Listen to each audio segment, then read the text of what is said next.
मित्रांनो, असं म्हटलं जातं की कुठल्याही व्यवस्थेची दशा आणि दिशा बदलायची असेल तर त्या व्यवस्थेमध्ये काम करणारे चेहरे पहिल्यांदा बदलले पाहिजेत.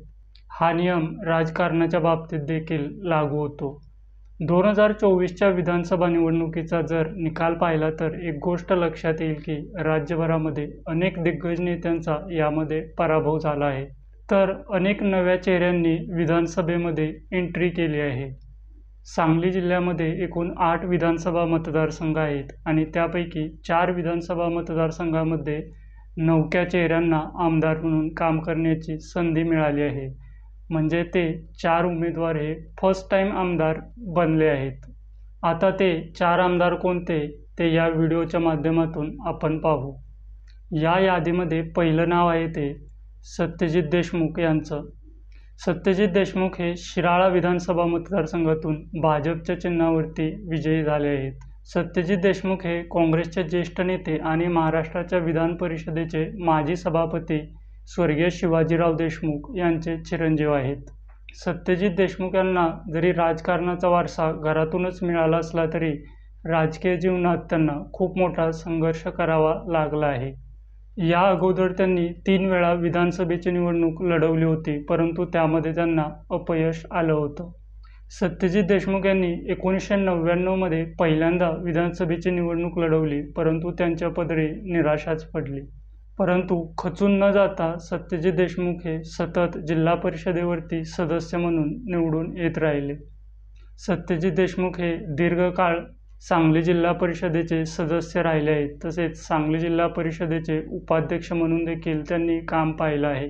सध्या ते सांगली जिल्हा मध्यवर्ती बँकेचे संचालक म्हणून देखील कार्यरत आहेत.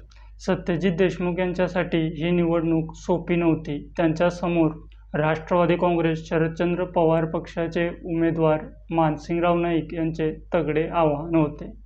स्वर्गीय शिवाजीराव देशमुख यांची सहानुभूती सत्यजित देशमुख यांनी गेल्या 5 वर्षामध्ये तळागाळात राबवलेला जनसंपर्क, भाजपचे युवा नेते सम्राट महाडिक यांची लाभलेली साथ आणि महायुतीच्या नेत्यांनी व कार्यकर्त्यांनी शिस्तबद्ध पद्धतीने राबवलेली प्रचार यंत्रणा या सर्व गोष्टी योग्य प्रकारे जुळून आल्या आणि सत्यजित देशमुख हे विधानसभेला विजयी झाले.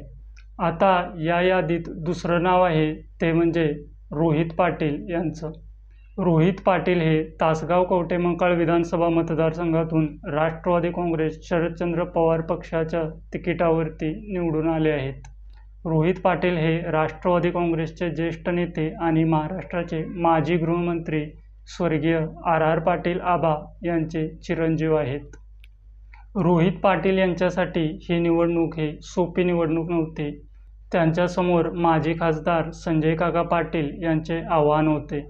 एका बाजूला माजी खासदार संजय काका पाटील व माजी आमदार अजितराव घोरपडे यांची एकत्रित शक्ती रोहित पाटील यांच्या विरोधात होती. रोहित पाटील यांचा मतदारसंघामध्ये असणारा जनसंपर्क, त्यांच्या मातोश्री आणि माजी आमदार सुमनताई पाटील यांनी मतदारसंघात केलेली विकास कामे आणि कवठेमंकाळ तालुक्यातील महाकाली साखर कारखान्याच्या अध्यक्षा अनिताताई सगरे यांच्या गटाची मिळालेली साथ याच्या जोरावर रोहित पाटील यांनी संजय काका पाटील यांचा पराभव करत विधानसभेमध्ये एंट्री केली आहे. या यादीतलं तिसरं नाव आहे ते नाव म्हणजे आमदार गोपीचंद पडळकर यांचं. गोपीचंद पडळकर हे जत विधानसभा मतदारसंघातून भाजपच्या तिकिटावरती विजयी झाले आहेत. कोणताही राजकीय वारसा नसताना सतत संघर्ष करत गोपीचंद पडळकर यांनी आपली राजकीय कारकीर्द फुलवली आहे. यापूर्वी त्यांनी जिल्हा परिषद, विधानसभा, लोकसभा अशी निवडणूक लढवली आहे, परंतु या निवडणुकांमध्ये त्यांना अपयश आलं आहे.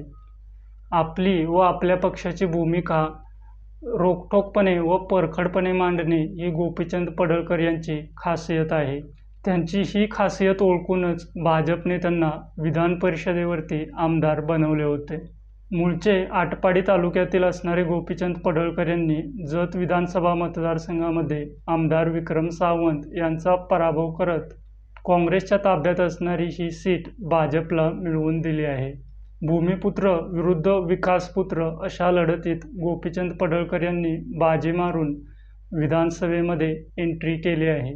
आता या यादीतील चौथं आणि शेवटचं नाव आहे ते म्हणजे सुहास बाबर यांचं. सुहास बाबर हे खानापूर आटपाडी विधानसभा मतदारसंघातून शिवसेनेच्या तिकिटावरती विजयी झाले आहेत. सुहास बाबर हे माजी आमदार स्वर्गीय अनिलभाऊ बाबर यांचे चिरंजीव आहेत. सुहास बाबर यांनी यापूर्वी पंचायत समिती उपसभापती तसेच सांगली जिल्हा परिषदेचे उपाध्यक्ष म्हणून देखील काम पाहिलं आहे. या निवडणुकीत त्यांच्यासमोर राष्ट्रवादी काँग्रेस पक्ष शरदचंद्र पवार गटाचे नेते वैभव पाटील यांचं आव्हान होतं. माजी आमदार स्वर्गीय अनिलभाऊ बाबर यांनी या मतदारसंघात 5 वर्षात केलेली विकास कामे, स्वर्गीय अनिलभाऊ बाबर यांची सहानुभूती तसेच सुहास बाबर यांनी पंचायत समिती, जिल्हा परिषद अशा संस्थांमध्ये काम करत असताना तळागाळामध्ये निर्माण केलेला जनसंपर्क इत्यादीच्या जोरावर सुहास बाबर यांनी या निवडणुकीमध्ये विजय मिळवला आहे. त्याचबरोबर आटपाडी तालुक्यातून तानाजी पाटील तसेच गोपीचंद पडळकर या नेत्यांची साथ देखील सुहास बाबर यांच्या विजयामध्ये महत्त्वाची ठरली आहे. निवडणूक निकाल जाहीर झाल्यानंतर पराभूत उमेदवार वैभव पाटील यांनी EVMवरती शंका उपस्थित केली आहे. आता सांगली जिल्ह्याला हे 4 नवे आमदार मिळाले आहेत, परंतु या आमदारांच्या समोर आव्हाने मात्र जुनीच आहेत. आता या 4 नवख्या आमदारांसमोर कोणकोणती आव्हाने आहेत याविषयी एक डिटेल व्हिडिओ मी नंतर बनवणारच आहे. तूर्तास या व्हिडिओमध्ये मी इथंच थांबतो. धन्यवाद.